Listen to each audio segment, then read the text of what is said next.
It's Tyler Burke with Spank Gaming, and I got Roy Ferry here, who just got first place last week at Big Boy Gaming's 3v3. He was player C. You got any shout-outs you want to do? Just a shout-outs to the teammates, Trevor, Tebow. They honestly carried me. I will fully admit they like to claim otherwise, but they were definitely the real stars. Check out their generator and live twin deck profiles, because they really have something unique. This is just branded. Oh, good. Yeah. All right. You said you're playing Branded? Yep. All right. Let's get into it. All right. So we'll start off with the easy stuff, the main deck. Fairly normal ratios here. Got the 3 Aluber, 1 Tragedy, 1 Adlib. There's an argument for playing multiple tragedies if you're playing Allure, trying to turbo into something, but in all honesty, I much prefer this and have been completely happy with these ratios. Okay. Then you got your Albaz stuff. 2 Fallen of Albaz. Honestly, I probably would play 3 now, but this list was put together the night before the tournament after 3 weeks of not playing, so it's kind of outdated at this point. But yeah, 2 Fallen of Albaz, probably play 3 now. 2 Cartesia, probably the opposite, probably would cut it down to 1 now, but I did play 2, and it did come up a couple times. She's honestly an amazing card, though. Really do appreciate her in this deck and what she kind of gives, being able to play through Ash and whatnot. So. Oh, yeah, definitely. 2 Mercurier. This is also a holdover from my outdated list. I liked having 2 to be able to banish off of the Saturnier to kind of go into the Ring Brum and Granite and White type plays, but realistically probably could cut that down too. And then just the 1 Albion the Shrouded Dragon. Another honestly great card. Never hate seeing it. It's always pretty helpful, draws into something good. So yeah, dumps the Retribution. Pretty good card. Okay. Then, like I said, the outdated Bastille lineup. I got 2 Lebellion, 3 Saturnier. Again, this was kind of holdover from earlier in the format where banishing Mercurier, fusion off with Cartesia, search for loss was kind of like the way that the deck was going. It still did happen several times throughout the tournament, but probably would cut it down going forward. Cost me really bad in game 2 of the finals. Pulling a Saturnier with nothing to banish, nothing to discard. So. Yeah, they do be bricks this format. Yeah, big time. This is something new that I added last minute. I saw a lot of people playing Dragoon, and I can see the merit to it. Honestly don't like it, but there's some cool stuff you can do with summoning it off of the fusion deployment, fusing it off with the Cartesia, or maybe with Blue Belly or something like that. So okay. It's got some cute stuff you can do with it. It's a good card, but I kind of wish I didn't have to play it. Yeah, no, vanillas aren't fun. I get that. Then kind of one of my tech choices, moved away from Nibiru and tried playing some Kaijus. Okay. Just the 3 and no real way to search it, but it did come up several times. I dropped it over Barone, dropped it over Mirai's Heart a few times, so definitely came up, and I would probably keep playing that going forward. Yeah, Kaijus are definitely trending into the format, I think. No doubt. Now into the branded spells and traps, just your normal stuff. 3 opening, 3 branded fusion, 1 red, 1 white, 1 lost. Pretty standard, don't think I would change any of these. The white has actually started to be kind of helpful. Didn't play it last one out of the format before, but even though it was brought in because of the Saturnier and Mercurier type plays, I think I would keep it and keep playing it. It definitely is a nice extender, and even comes up when you're trying to play around Ash. So okay, extenders are always nice. Oh yeah. Now, a couple more generic cards. We got the fusion deployments, obviously for Cartesia, sometimes for Fallen of Albaz, and like I mentioned earlier, even for the Dark Magician, it can come up. So definitely like playing that, wouldn't change it. 3 Allure. This was also a holdover. Probably wouldn't play going forward, but it did save me a couple games, turn me into some cards that allowed me to actually play when my hand was otherwise bricks. So didn't hate it, but definitely trying to move down to a 40 card list. So probably would cut those. Okay. And this is a card I really don't feel like cutting, and even though everyone tells me to. Love Super Poly, love using your monsters for my own benefit. It honestly won me 2 Branded Mirrors. Caught one of them off guard in game 1, was able to Super Poly away his board. And his comment after was, wow, you actually made it. I didn't think you did. So yeah, definitely come up, definitely a really good card, wouldn't change it. Okay.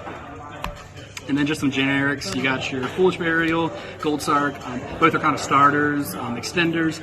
Get you to your Tragedy and Mercurier. So definitely wouldn't change these. They were last minute additions, but yeah, honestly loved it. And then just the call by.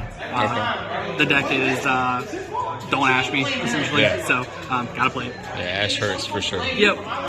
Then just the last 3 cards: Banishment, Retribution, and Beast. Probably sound like broken record, but also holdovers from an old list. Probably would cut these 2, main Expulsion instead, but they both had their times. They both came up, but also bricked on that game 2 of the finals. So didn't like seeing it. Retribution is an amazing card. You can set it, you can search it, dump it. Never actually really disappointed in it. So yeah, very happy with that. Now we'll go into the extra deck. Also pretty generic, nothing real spicy here, but you got the 2 Mirror Jades, 2 Libellions, 2 Albions, and Rimbrum. These are your Albaz targets. This was mostly why I played the deck that I did, because it really seemed good earlier in the format, but especially after this tournament, I feel like he's less important as something to fuse and more important as something to dump off of Mirror Jade. Being able to, in your opponent's maiden phase, banish one of Albaz, summon him. It's unexpected. A lot of people don't really see it coming, so I think that's honestly banish this and summon the Fallen of Albaz. Okay. Because had to be probably fusion summon, so can't do that. But being able to fusion summon the Fallen of Albaz, take away some of your opponent's monsters, it does come up, so it's a pretty good interruption. Okay, that's pretty cool. Then for the Branded Despia stuff, you got Grangudal. Honestly, a fantastic card. Probably one of my favorite cards from the most recent set that came out. Being able to send Garura, Albion, Adlib, Albion, the Shrouded Dragon, Libellion, Sayer. You have so many targets in the deck, and it truly helps you really extend into some stuff you might not have been able to otherwise. Okay. And then just as the floating target, I played Queer Artist. I keep going back and forth on if I want to play Queer Artist or if I wanted to play for Skinian. Settled on it before the tournament. I did have one Sword Soul matchup that it won me, but otherwise it never really seems to pay off. So I'm kind of iffy on it. It might go back for Skinian by the next time you see a list. So we'll see. Then some more generic stuff. Gotta have Chimera. Honestly, a fantastic card. Got your kind of super poly type targets. Drexpelia, Garura, and Mud Dragon. I've had several people tell me to stop making super poly. I will never do it. It's fantastic, and all these have come up several times throughout the tournament. So. And then didn't want to, but play the 2 Dragoon. Honestly, won me several matches. It's a fantastic card. Not happy I have to play it, but kind of feel like you have to. With you're just not happy you got to play the vanilla. That's yeah. Dragoon is great. Fair point. Now for the side deck, again, last minute, so really wasn't sure on a lot of it. A lot of it was kind of try out new things. So a lot of it actually worked for the expulsion type stuff. Obviously, gimmick puppet, you don't like to see it, but the card wins you plenty of games. Ban expulsion. Got Jinzo for it as well. Jinzo for the Trap Tricks, for the Labyrinth decks. Actually never came up in the tournament. Never played any of them, but I still think it's worth the inclusion. And then just Expulsion for summoning these 2. Sometimes you can summon Fallen of Albaz, Cartesia, some other monsters. So it's actually, I would consider maining it now, but it was in the side for the tournament. So. Okay.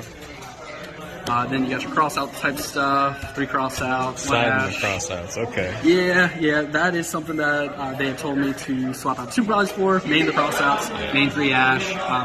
I'm probably going to give it a try in all honesty, but I really do like the Super Polis. The deck's as tight as it is already, so we'll see. Honestly, glued to my hand all weekend. Really saved me several times, and actually helped one of the tech choices that I have later on in my side deck go through and win me round 1 for the whole team. So, that's awesome. Fantastic card. Again, not happy I have to play it, but you have to. The deck is put them on Ash. So, just a couple back row hates, 1 feather, 2 cosmics. Didn't really play any matchups where I felt like I needed them. Still, the moment I side them out, I feel like I would. So, I wanted to have at least some back row hate. 2 evenly matched. Just was missing a couple cards at the end, and Eagerly's a fantastic card. Did come up several times, even though it was only a 2. Probably more luck of the draw, maybe with a lure, but yeah. Would you consider a third one going forward? The extra deck with some of these techs, definitely, but it's just trying to find the room for it. Okay. And then the whole reason I wanted to do the deck profile in the first place, I had a cute tech for the weekend. Got tired of not really having a way to burn my opponent in time with like 2 minutes left on the clock going into game 3. So I played a gimmick or Perform Pal puppet type package. Yeah, it is a gimmick. Perform Pals. This is just to send off a Branded Fusion. Its scale does kind of allow it to not be a true brick. You could choose a dragon out of your extra deck, but obviously that's not what we're going for. We were sending that to get to the Perform Pal Gatling. Burns your opponent for 200 for every face-up card on the field, and that won us our first round. Did win a game later on in the tournament, and quite honestly, the reactions of everyone around me when I sent Perform Pal off of Branded Fusion was worth that alone. So I definitely would keep playing this going forward. Time rules, you hate them, but you got to play according to them, and it gives the deck a way to kind of burn in time. So I really liked it. Hey, if you're enjoying the content and want to support us, make sure to like, comment, and sub to the channel. Have a great day.